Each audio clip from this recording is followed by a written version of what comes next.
Hi everyone, this is Balazs from Racing Brick. After the McLaren P1, it's now time to go through this huge pile of sets. Today we are looking at the 42176 Porsche GT4 e-Performance race car. The set is finally here and we know it has a brand new hub with a rechargeable battery. There are some bold claims made on the product page. You may have seen my short video with a little teaser that raised some questions about that claim, so let's get started.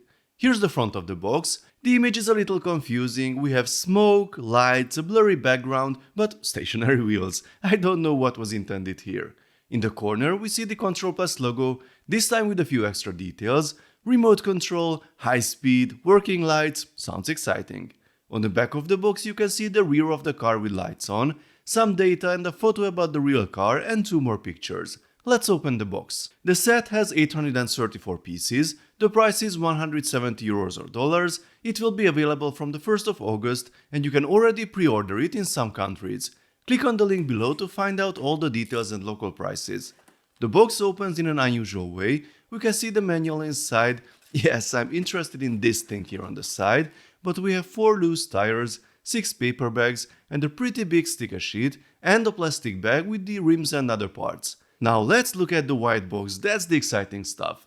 Inside is the brand new hub and in a smaller box is the battery. Let's take a closer look at the new hardware. The battery slides into the slot with a firm click and is also fairly easy to remove.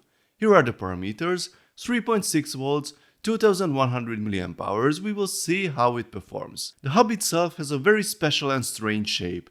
At the front there is a steering motor with the usual pinholes. Then we have 2 pairs of LED lights at the top and at the back there are not 2 but 4 motor outputs and also 2 lights. The 4 outputs belong to 2 motors labeled A and B. As you can see, the outputs on each side are connected internally. This has a side effect. If the side outputs rotate in the same direction, the rear outputs rotate in opposite directions. On the underside is the usual green on-off button with the LED. When I press it, an attempt is made to establish a connection and the front and rear lights turn on.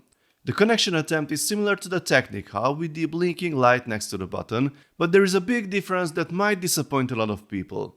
A long press on the button puts the Technic hub into bootloader mode. This way we can force a firmware update and also install a custom firmware like Pybricks. This mode doesn't seem to be present in the new hub because nothing happens with a long press. I don't know if this makes the update impossible or not, but it definitely works differently from the previous powered up hubs. You can also see the difference in size here, it's 9 modules wide, 6 modules high and 16 modules long. It's big, although it integrates the functions of the previous hub, 3 motors and 3 pair of LEDs, so the end result could still be more compact than the individual parts. There's also one big difference. There are no ports to drive external motors or use sensors. There is a USB-C port on the side for charging. Someone asked for this, but no, we don't get any cables in the set. Flashing lights mean the battery is charging and it lights up when it's fully charged. The manual doesn't include any additional information about the set, even though it's licensed, only instructions for the hub. When you connect the hub to the app for the first time, there's an automatic firmware update which is very useful. Here's the parts list if you're interested, and now let's start building. We start with the rear wheel hubs, they are mounted directly to the hub, there is no suspension or other trickery here. And yes, you will press the green button many times during the build. We switch to the front section. The build relies heavily on flip-flop beams and frames for stability. When you connect the two parts together, you can see how the steering will work. It's interesting to find yellow frictionless pins in a Technic set. I think this is only the 3rd time. Here is the steering rack. This time you don't have to align it, the app takes care of that. This is another interesting 3-dimensional reinforcement for the front axle. And there's more. This car really wants to be robust enough to survive a few crashes. Now it's time to do a test in the app. Normally the app offers you to take this initial test the first time, but since I missed to film it then, it's not displayed now. I had to dig through the menu to find it, but it's finally there. First it does a test and demonstration of the steering with the front lights and asks you if the model does the same. Then comes the 2 rear motors, different directions, different speeds. We continue the build towards the rear. Here comes the diffuser, which at this point is only connected at the 2 ends and is a little difficult to mount. Now we also fix it in the middle. Please note that there's supposed to be a sticker here, but I'm trying something new and adding them at the end to show you what the set looks like without the stickers, because that's a common request. Now it's time to check out the other new addition to the set, the new fiber optic cable. This one is a simple, flexible and transparent cable that fits in the middle of the pins. We have since built a sturdy bumper and can now connect the cables at the end of the second phase, with the other end fitting into the hole of the LED lights. A quick test by pressing the button, the lights are bright and the fiber optic cable works surprisingly well. It's very cool. We continue building towards the front. This is the build we have at the end of phase 3. The 4 GT fender parts are now also available in black. This will make many custom builders happy. We also get a brand new small 9 module long curved panel that fits perfectly with this fender. It's a useful new part. Another small detail, but this set is full of clever little connections like this.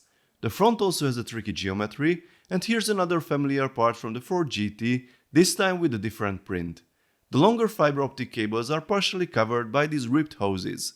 You have to pay close attention during assembly, because the cables have to cross, then be routed correctly and connected to the inner lights. The front section is secured from below, then an interesting move, the ripped hoses must be pushed to touch the hub. Now we can also test the lights, they look pretty cool. We add more details to the front, this is a bit tricky, and the flex axle will also fix those flappy assemblies. It's time to add the roof, it goes here. Then comes the rear fender section, and we use some carefully selected parts and small assemblies to fill in the gaps and fix things in place. In the last bag we find a teal-colored flex axle for the rear. Then comes the rear wing with these fairly new inverted curved panels. Another tricky detail, this assembly is held in place by that rod and the pin. As you can see, it's a very specific angle. Here comes the door, nothing complicated, but it has a very clever little feature with this ball. When we close it, it sits in this pinhole and is just enough to hold the door in place, but it's also very easy to open, a great detail. The steering wheel isn't connected to the front wheels this time, but that's understandable. We're almost finished, there are still a few gaps to fill and a few panels to add. Here are the A-pillars, and the final touch is the assembly of the wheels. These also have a little twist, and we are done. So, here's our finished model. This is the version without stickers for those who prefer not to put them on. I will let you have a good look at it. And now we will switch to the fully equipped version and use that going forward. So, this is our finished model, and I have to say it looks pretty cool. It's a recognizable Porsche at this relatively small scale, and most importantly it's super sturdy, as a remote controlled car should be. The only non-RC feature is the opening door, but I think that was added to allow access to the charging port, which you can easily reach. Surely someone will ask if you can remove the battery when the set is assembled. Well, this section here is not fixed, so you might think it has a purpose too, but even if I remove the wing, there is this part that holds the battery in place. I can take that off, of course, but the whole back section is still in the way, so the answer is no, you can't remove the battery. But I don't think that's necessary under normal circumstances. You can charge it separately, and I don't think you will be able to buy it separately either, given how LEGO handles the availability of electronic parts in their shop, so the only case is if it fails, which I hope is rare. So let's connect it to the app. This is still a beta version, but most things should work as they will in the final product. To start, there's a quick calibration of the steering, and that's our interface.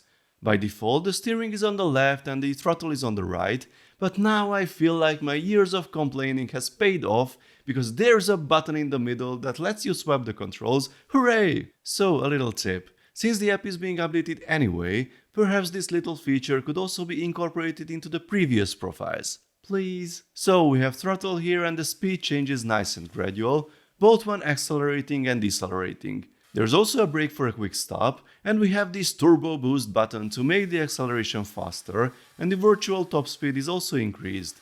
There's a button on the other side to turn the lights on and off, and a timer, which is a much better feature than the useless challenges of the previous RC sets. What other options are there in the app? Here's the GT4 ePerformance Tour. This seems to be the least useful gimmick. You can unlock locations if you drive your model often enough, and then view a few photos of those locations. Well, okay. The other is the Learn mode, and at first I thought this was another AR app, but there's not much happening in the LEGO model that you could check with it. But it's actually much better. It uses the hub's gyroscope to replicate the position of the LEGO set on the screen, and there are multiple positions where you can unlock information Read the details on the screen, and you can rotate the physical model if you want to see the content from a different angle. It's a whole new idea for presenting additional information that I really like. AR is quite resource heavy, but this feature works well even on my 10-year-old iPad. If we swipe right, there's an additional driving mode where you can control the car by tilting your device. Maybe kids born with smartphones in their hands will find this useful. I certainly won't be using it much. Okay, I know, you really want to see the speed. According to the product page, this is the fastest car as of August 2024 in the LEGO Technic Control Plus range. In my previous tests, the fastest car before the Porsche was released was the 42124 off-road buggy. Don't forget that this is not fast, but the least slow car in RC terms. I used 1.5V rechargeable lithium-ion batteries in it, which have a similar performance to fresh alkaline batteries. So let's test the two against each other. One thing to know about the buggy, it's almost impossible to drive it in a straight line, really. And another thing, normally for a fair comparison I would prefer to use the Powered Up app and run the motors at full power from start to finish, but the new hub isn't supported yet, so I have to rely on the Control Plus profiles. I use the fast mode for the Porsche. This is a short track test in the studio, and I think the buggy was a little bit faster. Not much, just a little bit really. I need to find another place, but still indoors, because outside the road quality could have an impact on the results. So, this is the longest uninterrupted track I could find indoors. And another fun fact, the buggy really can't go straight for more than a meter. I tried about a dozen times. The best result is actually going backwards with it. And the result? The buggy was clearly faster this time too. If we look at the unloaded maximum speed of the motors, the Porsche has a slightly higher RPM than the large motor, even though that one is geared up, but the speed measured at the wheels is still slightly slower. But the buggy has bigger wheels and it is also lighter.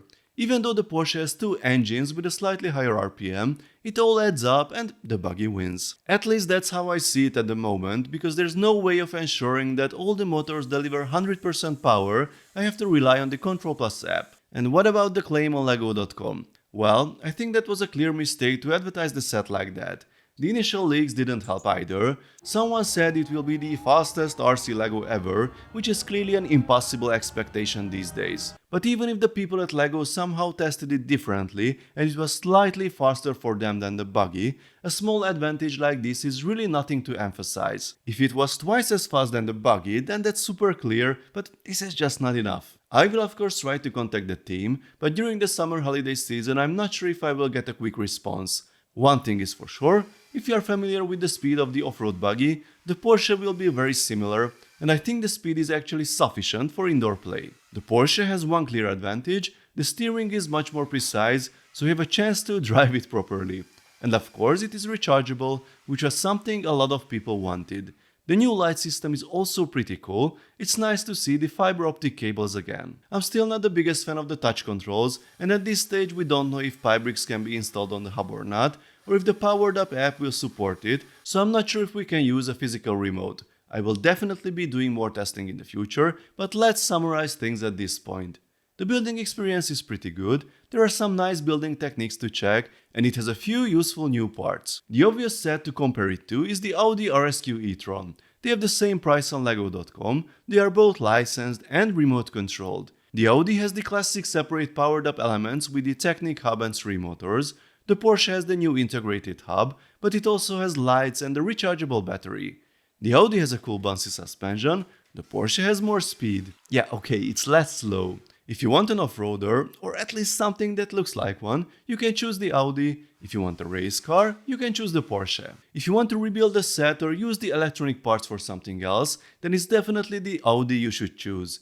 We don't know yet if the hub of the Porsche can be used with anything other than the Control Plus app, and you cannot connect anything extra to it. As long as we have multiple Control Plus sets available, I don't see the new integrated hub as a disadvantage. It's something new alongside all the hardware we already have. We will see what the future holds. The recommended retail price is €170 or dollars, which is of course way too high, but just like in the case of the Audi back then, pre-orders are already at €130 and I'm sure it will go down even further. If you want a remote-controlled LEGO set with a nice building experience and not a powered-up parts pack, then I think is just as good as the Audi. But don't forget that this still isn't a real RC car.